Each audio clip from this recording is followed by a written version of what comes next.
students, and welcome to week 2 in your online general psychology course. Thank you for answering the questions in the student information questionnaire last week, as well as doing the introduction discussion question. I certainly learned so much more about each of you, and it makes me more excited about our class this semester. So thank you for doing that. Just a kind of a reminder here, the best way to navigate my course is by clicking on modules right here. My page is already scrolled down to module 2, but when you click on modules, scroll down and find your week 2, and that will bring you to what we are covering this week. So this week we're actually getting into our content, getting into chapter 1.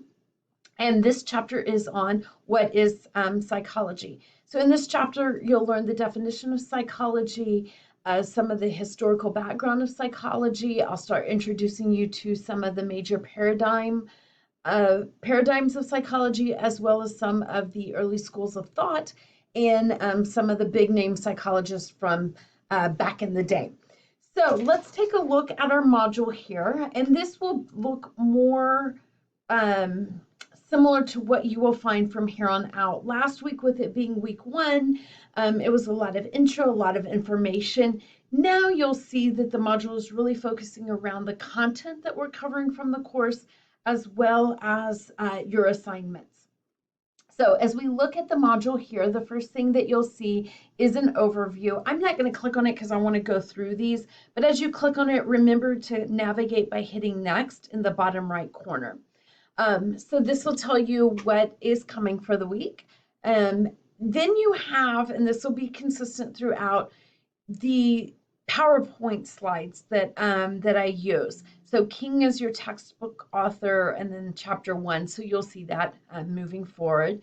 I have done for you a micro lecture. So it's 15 minutes or less. That's what my micro lectures will be over structuralism and functionalism. And you'll see down here that you're going to have a connect assignment over structuralism and functionalism. And so the micro lectures I choose to do are over concepts that maybe you need a little bit more practice with, you need explained a little bit further. So that's in there for you to view if that would be helpful to you. Then you have an historical influences in early schools of thought assignment. This is a learning outcome measure. I'm going to come back to that in a little bit. And this one is not in Connect, but you do have 3 assignments for the week that are in Connect. The first one is a matching exercise on areas of specialization. The next one is on structuralism and functionalism, as I mentioned before, and then your chapter 1 quiz. So don't let that post-test throw you off. Those are your quizzes, okay? So in total, you'll have 4 assignments for the week. All 4 of them are due by Sunday night, September 10th. So you have all week to work at your pace and what is best for your time management, as long as they are all completed by Sunday evening. Okay, so you will need to make sure that you have your Connect account set up to have access to these assignments. And just as a reminder, if you go over here and click on the McGraw-Hill Connect, you can get that set up. Or if you click on the first assignment, this matching assignment, excuse me, you can set your Connect account up there. And don't forget that once you're inside of your Connect account, by going over here, you will see your textbook. So obviously you'll want to make sure that you're reading chapter 1 before you do these assignments. Okay, so reach out to me if you have any questions or need any help of gaining access to Connect so that you can get to those.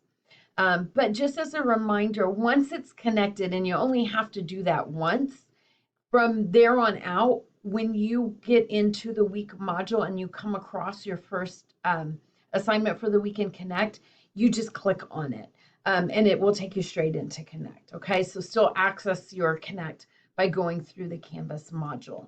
And after you complete one, don't forget to come back in to Canvas so that you can continue out and finish everything in your module here.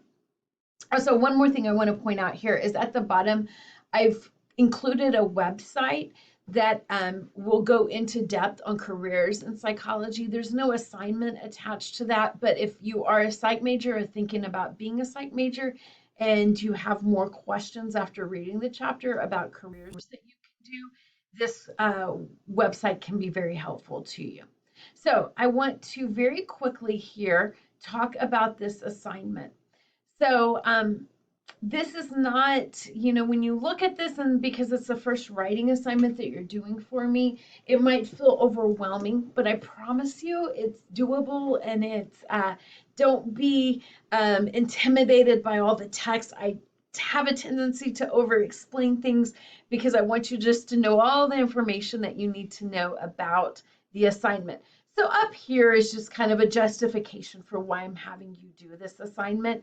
But here's the actual assignment itself. You're basically writing 3 paragraphs or typing 3 paragraphs. So in chapter 1, you're going to learn about some of the major historical influences on the field of psychology, as I mentioned.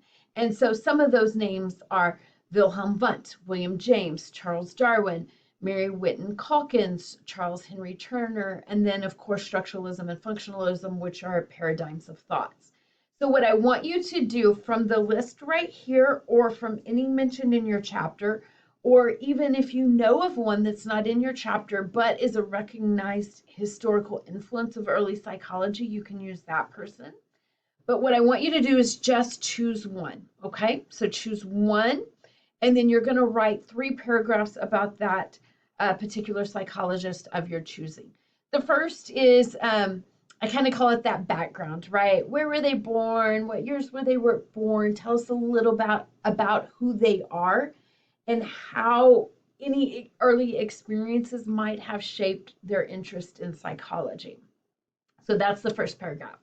In the second paragraph, I want you to talk about their contribution. Why are they known as an early historical influence? What did they give us about the field of psychology that helped the field get started in terms of their influence and so forth?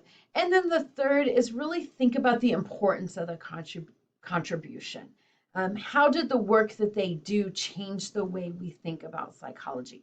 So I know that paragraph 2 and paragraph 3 really kind of sound similar here. In paragraph 2, you're really getting into their influence on the field. And on paragraph 3 is, what is the takeaway? What is the big influence? Why are we still here, hundreds of years later, talking about Wilhelm Wundt or Charles Darwin? Okay, so that's probably in paragraph 3 where I would get into the theory that they gave to the field.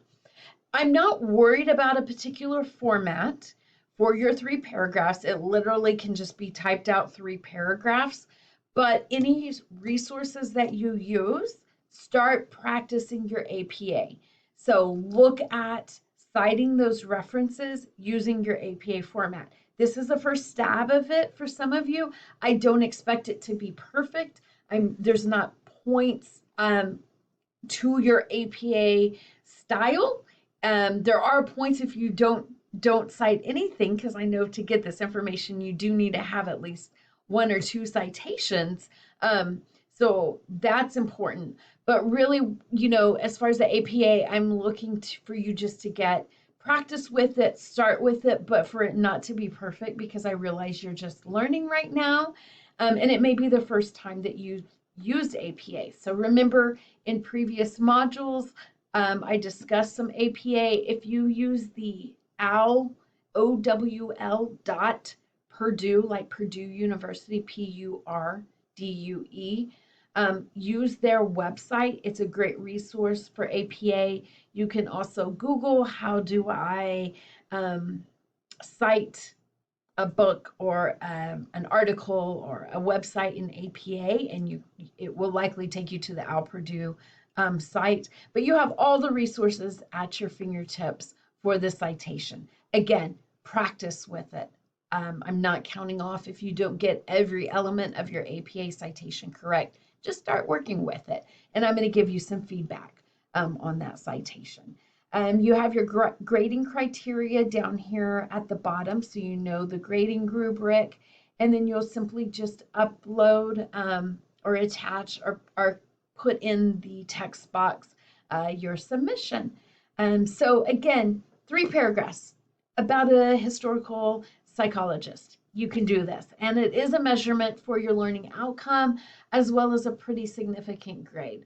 So if you're struggling with anything about this assignment, do not hesitate to reach out to me. I'm more than happy to help you understand it a little bit better. But I hope this video helps you too. So I'm scrolling really quickly here. Just a recap. Make sure you work your way through that module. You have the PowerPoint slides, but still read chapter 1, a micro lecture on structuralism and functionalism, the assignment of the 3 paragraphs I just went over right here, and then 2 small assignments in Connect. These are multiple choice, 5 questions or less, I believe, if I remember correctly, but they're very short. And then your quiz for the week and over chapter 1. I hope you enjoy learning about what is psychology, which is our chapter 1. Happy Labor Day to some of you. I realize probably some of you are using that day to work, but if it is a day off for you, I hope that you enjoy. Remember, get all your assignments in by Sunday, September 10th, and reach out if you have any questions. Have an awesome week, everybody.